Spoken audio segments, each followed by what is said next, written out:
नमस्कार मेरे प्यारे किसान भाइयों। आज की वीडियो के माध्यम से जानने वाले हैं कि गेहूं में पहले पानी के बाद या पानी से पहले पीलापन क्यों आ जाता है। किसान भाइयों, कई किसान भाइयों से संपर्क होने से यह ज्ञात हुआ कि यह एक बड़ी समस्या बन चुकी है। क्यों ना इसके नियंत्रण के कुछ उपाय निकाले जाएं। तो किसान भाइयों, आज की वीडियो गेहूं के पीलेपन की समस्या को लेकर कई कारण हो सकते हैं जिन्हें मैं बताने वाला हूँ। साथ ही इसके रोकथाम के उपाय भी बताऊंगा। तो वीडियो में अंत तक बने रहिए और अगर अभी तक चैनल को सब्सक्राइब नहीं किए हो तो चैनल को सब्सक्राइब करके बेल आइकन प्रेस कर दें। साथ ही साथ एक लाइक और शेयर भी कर दें। तो भैया अपने सीधे उसी मुद्दे पर बात करते हैं। किसान भाइयों, आमतौर पर गेहूं में पीलापन पहले पानी के बाद में ही देखा जाता है। ये पीलापन क्यों आता है, किन किन कमियों से आता है, जान लेते हैं। किसान भाइयों, इसका मुख्य कारण ये हो सकता है कि गेहूं धान का फसल चक्र है, उसके अंदर किसान भाई गेहूं की बुआई में इतनी जल्दबाजी करते हैं कि धान यानी धान की पराली के अवशेषों को अच्छी तरह नष्ट नहीं कर पाते हैं। यानी 2-3 बार गहरी जुताई करके उन्हें मिट्टी में नहीं मिलाते हैं। उन्हें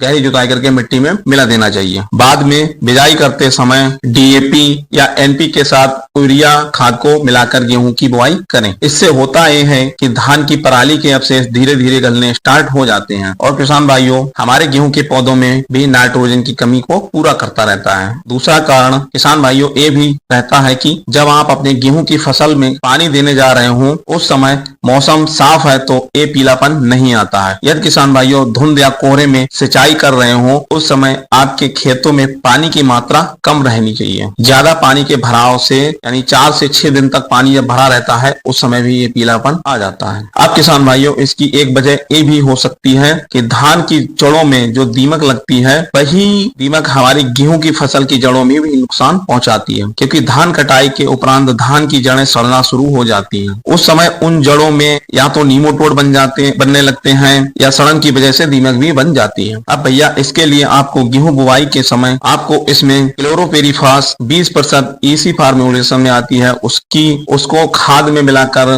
बुआई करते समय डाल देना चाहिए, या फिर एमिडाक्लोप्राइड 30.5% जो आती है उसका प्रयोग करना चाहिए। इसे आप बुआई के समय ही खाद में मिलाकर डाल सकते हैं। अब कुछ किसान कहेंगे कि ये सब हमने पहले ही कर रखा है फिर भी पीलापन आ रहा है। तो भैया, इसके लिए आपको पहले से ये जानना भी जरूरी है कि आपके पौधों में कहां से आ रहा है। अगर किसान भाइयों आपकी गेहूं की फसल में नीचे की पत्तियां पीली पड़ रही हैं तो आपने उन खेतों में नाइट्रोजन की भरपाई पूरी मात्रा में नहीं कर पाई है। जब गेहूं का पौधा शुरुआती अवस्था में होता है उस समय उसे नाइट्रोजन की ज्यादा आवश्यकता होती है। वहीं यदि आपके गेहूं में तीसरी या चौथी पत्ती पीली पड़ रही हो तो नई पत्तियां निकलती हैं, तो उस कंडीशन में आपके खेतों में जिंक की कमी के कारण भी हो रहा होता है। आपने जिंक की मात्रा कम डाली है। अब किसान भाइयों, इसके नियंत्रण की बात कर लें। इसके लिए आपको 500 ग्राम जिंक सल्फेट ले लेनी है। इसके साथ 2 से 2.5 किलो यूरिया को मिलाकर 150 लीटर पानी में घोलकर ऊपर से स्प्रे कर देनी है। या किसान भाइयों, आपको